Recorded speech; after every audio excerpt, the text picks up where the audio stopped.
Leslie, are you ready for the handoff report? Yes, I am ready. So today, basically during the shift, I had Miss M on room 325, bed one, and she's just a 79-year-old woman who arrived from the emergency room from her house, and she is full coat. She has no allergies, and she really wasn't complaining of pain, but I just decided to give her some morphine at 1700. And All right, so can you explain why the patient is here? oh, right. So, she basically came in because she fell from her bed and she has dementia.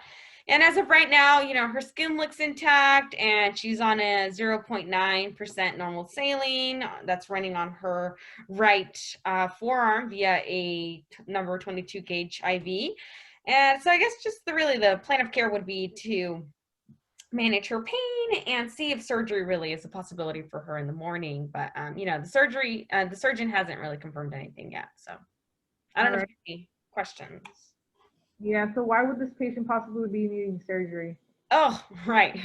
Well, I think that her x-rays were showing that she had a hip fracture, but her vitals have been stable.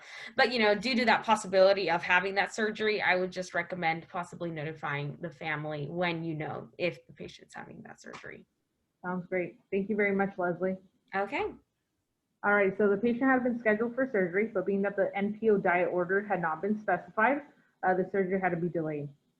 Additionally, the nurse had failed to provide the patient's past medical history of diabetes, resulting in not taking the patient's blood sugar. As a result, the patient presented with signs and symptoms of diabetic ketoacidosis. Patient was experiencing confusion, went from ANO times 4 to ANO times 2, severe shortness of breath, tachypneic abdominal pain, weakness, along with nausea and vomiting. The patient's vital signs were unstable. The nurse had no idea as to why the patient was declining so quickly and decided to call a rapid. So the rapid response team checked the blood sugar, and upon checking, the reading was at 450. Proper interventions were in place and new medications were prescribed to control the patient's symptoms.